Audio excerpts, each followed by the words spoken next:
Hi friends, আমি তোমাদের এলিনা আর আমার নতুন একটি ভিডিওতে তোমাদের সবাইকে স্বাগত। তো এখন আমরা রেডি হয়ে টোটোতে বসে পড়েছি, যাব তমলুকের বর্গভীমা মন্দির। তো ভিডিওটা তোমরা পুরোটা দেখতে থাকো, আশা করি ভালো লাগবে। তো এখন আমরা এসে গেছি বাজকুলে, বাস ধরবো বলে দাঁড়িয়ে আছি। তো আজকে যাচ্ছি আমি, মা, বাবা আর ভাই।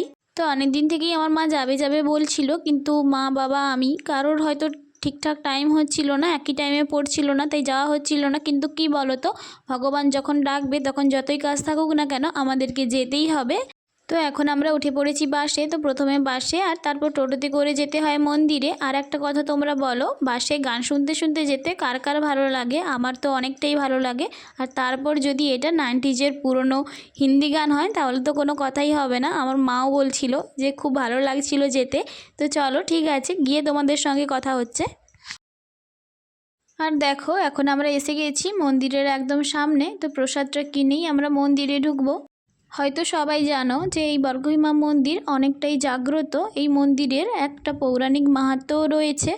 আমি আর বাকি জেলার কথা বলতে পারবো না, কিন্তু পূর্ব মেদিনীপুরের কেউই আমাদের বর্গভীমা মন্দিরের নাম শোনেনি, এটা কখনোই হতে পারে না।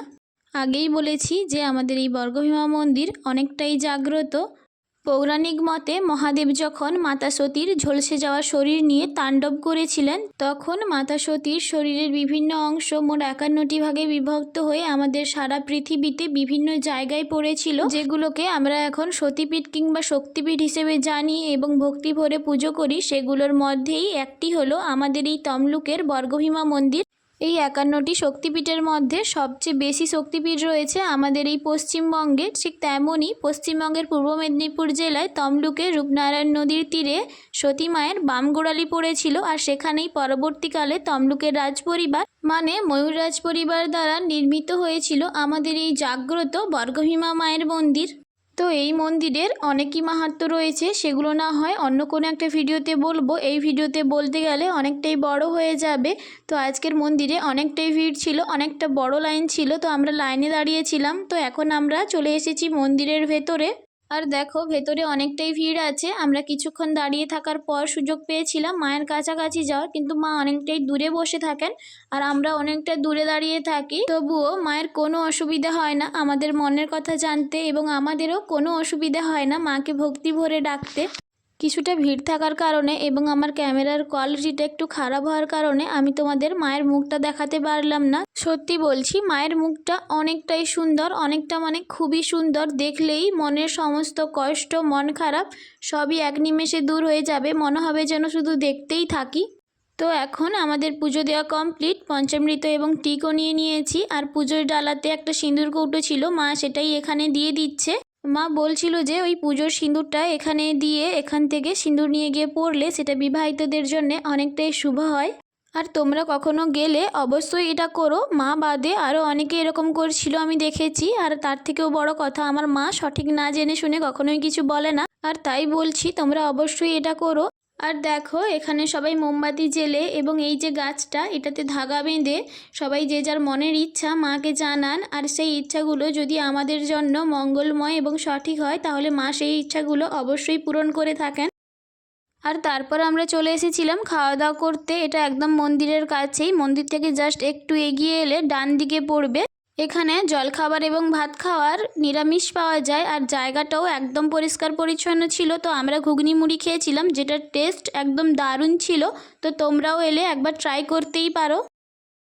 তো তারপর খাওয়া দাওয়ার পর এখন আমরা উঠে পড়েছি টোটোতে। তো এখন আমরা যাব নদীর তীরে। তো আগেই বলেছি যে এই মন্দিরটা রূপনারায়ণ নদীর তীরে, তাই এখন আমরা যাচ্ছি নদীর ধারে। তো মন্দির থেকে নদী টোটোতে করে ওই 5-6 মিনিট হবে মায়ের মতে। আমার মনে হচ্ছিল একটু বেশি হবে, ওই 10-15 মিনিট, কিন্তু মা বলছে যে না, 5-6 মিনিটই হবে। তো তোমরা একবার অবশ্যই এসো, অনেকটাই ভালো লাগবে। আর নদী কার কার ভালো লাগে সেটা তোমরা অবশ্যই কমেন্টে জানিও। আমার তো নদী কিংবা সমুদ্র অনেকটাই ভালো লাগে। ওই একটা গান আছে না, এই সাগর পাড়ে আইসে আমার মাতাল মাতাল লাগে রে, ঠিক আমার একই অবস্থা। নদী কিংবা সাগরের পাড়ে গেলে আমার ওই একই ফিলিংস আসে, অনেকটাই ভালো লাগে। আর আমরা যেদিন এসেছিলাম সেদিন ছিল রাখি পূর্ণিমা, ভরা কোটাল, ঠিক তাই পুরো নদী সহ নদীর সংলগ্ন নিচু জমিগুলো পুরো জলে ভরে গিয়েছিল। ওই যে ছোট ছোট ঝোপ জঙ্গলগুলো দেখতে পাচ্ছ, ওর ও পাশটা নদী আর এই দিকটা নদী সংলগ্ন নিচু জমি, যেগুলো আর জোয়ারের জলে পুরো ভরে গিয়েছিল। আর এখানে অনেকগুলো কুকুর ছিল, মা তাদেরকে বিস্কুট খেতে দিয়েছিল আর একটু পরে আমিও দিয়েছিলাম, সেটার আর ভিডিও করা হয়নি। আমি যখন দিই তখন একজন বলছে আপনারা তো আজকের খেতে দিয়ে দিচ্ছেন, কালকের এদেরকে কে খেতে দেবে, এদের স্বভাবটা আপনারা খারাপ করছেন। তো তারই উদ্দেশ্যে বলছি আজকের আমি খেতে দিয়েছি, কাল আমার মতো অন্য কেউ খেতে দেবে, আর যদি কেউ নাও দেয় তো ভগবান এদেরকে সেই ক্ষমতা দিয়েছেন যে এরা নিজেদের খাবারটা নিজেরাই খুঁজে খেয়ে নিতে পারবে। আর আমার কথা বললে আমি চাই আমার একদিন এমন সামর্থ্য আসুক যেন আমি এদেরকে প্রত্যহই কিছু না কিছু খাওয়াতে পারি। আর সবচেয়ে বড় কথা হলো এরা এতটাই বিশ্বস্ত যে আপনি একদিনও ওকে কিছু খাওয়ালে আপনি তারপরে যত বছর পরই আসুন না কেন আমি গ্যারেন্টি দিয়ে বলতে পারি ওরা আপনাকে ঠিকই মনে রেখে দেবে। আর তারপর আমরা আবারও চলে এসেছিলাম মন্দিরে, কারণ ওই দিন দুপুরে আমরা মন্দিরেই ভোগ খেয়েছিলাম। আমাদের মতো এখানে অনেকেই মায়ের প্রসাদ খাওয়ার জন্য ছিল, তো তোমরা দেখতেই পেলে এধার ওধার করে কতজন বসেছে।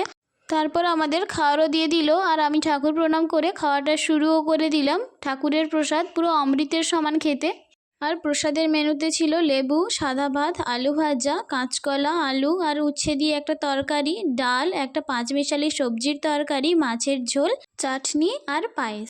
তো তারপর খাওয়া দাওয়া কমপ্লিট করে বাড়ি যাওয়ার আগে এসেছিলাম আরেকবার মায়ের দর্শনে, আর এখন একটু ফাঁকাও ছিল, তাই ভেবেছিলাম মায়ের মুখটা এখন আমি তোমাদের একটু ভালো করে দেখাতে পারবো।